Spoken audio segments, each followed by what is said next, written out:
വാവ് സീസണിലെ one of the best ബ്ലാസ്റ്റേഴ്സിന്റെ മത്സരം. അഡ്രിയാൻ ലൂണ ഇല്ലാതെ ബ്ലാസ്റ്റേഴ്സ് ഈ ഒരു റിസൾട്ട് അച്ചീവ് ചെയ്യുമെന്ന് ഒരിക്കലും പ്രതീക്ഷിച്ചതല്ല. എന്നാൽ പ്രതീക്ഷകൾക്കും ഉയരെ ബ്ലാസ്റ്റേഴ്സ് പറന്നുയർന്നു. സസ്പെൻഷൻ ഭീതിയിൽ നെറ്റി ചുളിച്ചിരുന്ന മുംബൈ സിറ്റി FC-യെ കൃത്യമായ മർമ്മത്തിൽ നോക്കിയടിക്കാൻ ബ്ലാസ്റ്റേഴ്സിന് സാധിച്ചു. This is A sweetest revenge. ബ്ലാസ്റ്റേഴ്സിനെ കളിയാക്കിയവർക്കും വെല്ലുവിളിച്ചവർക്കും എതിരെയുള്ള പ്രഖ്യാപനമാണിത്. കലക്കിയുടെ മക്കളെ, മുംബൈ സിറ്റി FC-ക്ക് ഒരു അടിയുടെ കുറവുണ്ടായിരുന്നു, അത് ബ്ലാസ്റ്റേഴ്സ് തീർക്കും. കളിയെക്കുറിച്ചുള്ള വിശദമായിട്ടുള്ള വിവരണം നാളെ ചർച്ച ചെയ്യാം. ഇന്ന് ഗോളുകളിലേക്ക് കടക്കാം. കളിയിലുടനീളം തിളങ്ങിയ താരമാണ് ക്വാമി പെപ്ര. നിസ്സംശയം പറയാം, പെപ്രയുടെ ഏറ്റവും മികച്ച ബ്ലാസ്റ്റേഴ്സ് ഗെയിം ഇത് തന്നെയാണ്. കളിയുടെ സമസ്ത മേഖലകളിലും പെപ്രയുടെ കോൺട്രിബ്യൂഷൻ ഉണ്ട്. അതിലുപരിയായിട്ട് ആ 2 ഗോളുകളിലുള്ള കോൺട്രിബ്യൂഷൻ വളരെ പ്രധാനമാണ്. ബ്ലാസ്റ്റേഴ്സിന്റെ ആദ്യ ഗോൾ വീണത് 11ാമത്തെ മിനിറ്റിലായിരുന്നു.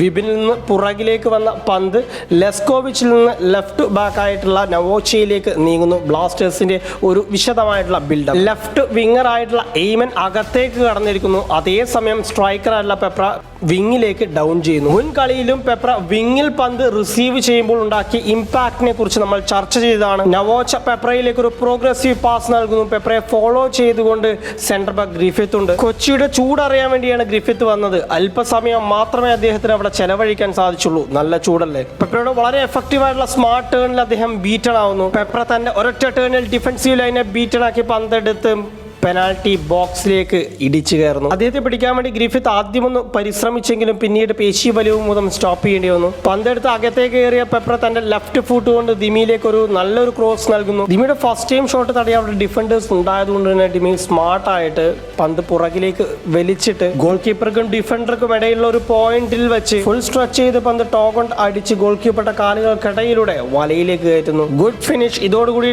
ഗോൾ സ്കോറർ പട്ടികയിൽ 1ാം സ്ഥാനത്തേക്ക് എത്തുകയാണ് ദിമിത്രിയോസ്. ലൂണ ഇല്ലാതെ എങ്ങനെ ഗോൾ പിറക്കുമെന്ന ചോദ്യത്തിൽ മനസ്സുടക്കിയിരിക്കുകയായിരുന്നു കേരള ബ്ലാസ്റ്റേഴ്സ്. ആ സമയത്താണ് സ്ട്രൈക്കേഴ്സിന്റെ കോമ്പിനേഷനിലൂടെ 1ാമത്തെ ഗോൾ പിറക്കുന്നത്.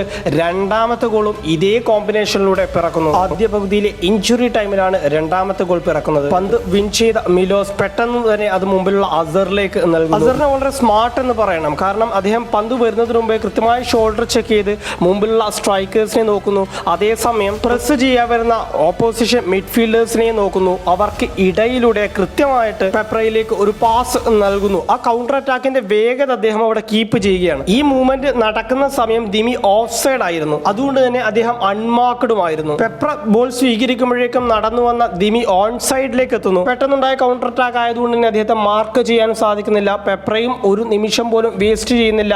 പാസ് ദിമിയിലേക്ക് നൽകുന്നു. ദിമി വൈഡ് ഏരിയയിൽ പന്ത് സ്വീകരിച്ച് പന്തുമായി അകത്തേക്ക് കടക്കുന്നു. ഇനീഷ്യലി ക്രോസ് ചെയ്യാനായിരിക്കും അദ്ദേഹം തീരുമാനിച്ചിട്ടുണ്ടാവുക. പിന്നീട് മറ്റെന്തോ കണ്ട് ആ തീരുമാനം മാറ്റുകയും പന്ത് അല്പം സെക്കൻഡുകളിലേക്ക് ഹോൾഡ് ചെയ്യുകയും ചെയ്യുന്നു. രാഹുലിന്റെ വക റൈറ്റിലൂടെ ഒരു മികച്ച റൺ ഉണ്ടായിരുന്നു, പക്ഷെ അത് ദിമി സ്പോട്ട് ചെയ്തില്ല. പകരം ഉള്ളിലേക്ക് പോയ പെപ്ര ബോൾ സ്വീകരിക്കാൻ വേണ്ടി തിരിച്ചു വരുന്നതാണ് ദിമി സ്പോട്ട് ചെയ്യുന്നത്. ഡിഫൻഡേഴ്സിനിടയിലൂടെ പെപ്രയിലേക്ക് ദിമി പാസ് ചെയ്യുന്നു. വളരെ കൺജസ്റ്റഡ് ആയിട്ടുള്ള ഒരു ഏരിയ ആയിരുന്നു. ആ പാസ് ചെയ്ത ഉടൻ തന്നെ ദിമി മുമ്പിലേക്ക് റൺ ചെയ്യുന്നുണ്ട്. ഒരു 1-2 കളിക്കാനായിരിക്കും അദ്ദേഹം ആഗ്രഹിച്ചിട്ടുണ്ടാവുക. പക്ഷെ നമുക്കറിയാം പെപ്ര ദിമിയിൽ നിന്നും വ്യത്യസ്തമാണ്. ഏത് ഏരിയയിൽ നിന്നും ഷോട്ട് അടിക്കാനുള്ള ടെൻഡൻസി ഉള്ള കളിക്കാരനാണ് പെപ്ര. പന്ത് കിട്ടിയ പോയിന്റിൽ നിന്ന് ലെഫ്റ്റ് ഫുട്ട് കൺട്രോൾ ചെയ്തുകൊണ്ട് തന്റെ റൈറ്റ് ഫുട്ട് കൊണ്ട് ഒരു ഒറ്റ അടി വെച്ച് കൊടുക്കുകയാണ്. അതൊരു 1-1.5 പവർഫുൾ ഗ്രൗണ്ടർ ആയിരുന്നു.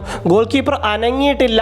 ഡിഫൻഡറുടെ കാലുകൾക്കിടയിലൂടെ പന്ത് അകത്തേക്ക് പോകുന്നു, വലയിൽ കയറുന്നു. Perfect finish. ഈ 2 ഗോളിന്റെ ബലത്തിൽ കേരള ബ്ലാസ്റ്റേഴ്സ് തോൽപ്പിച്ചത് മുംബൈ സിറ്റി FC-യാണ്. ഈ വിജയത്തിലൂടെ 3 പോയിന്റിനൊപ്പം ടേബിൾ ടോപ്പ് റേസിൽ ഒരു പടി മുൻപിലേക്ക് ഒരു ആനുകൂല്യം കൂടെ കേരള ബ്ലാസ്റ്റേഴ്സ് നേടിയെടുത്തിരിക്കുകയാണ്. കൂടുതൽ വിശദാംശങ്ങളുമായി നാളെ കാണാം. കളിയെക്കുറിച്ചുള്ള നിങ്ങളുടെ അഭിപ്രായങ്ങൾ കമന്റ് ചെയ്യുക. വീഡിയോ അവസാനിക്കുന്നു. നന്ദി.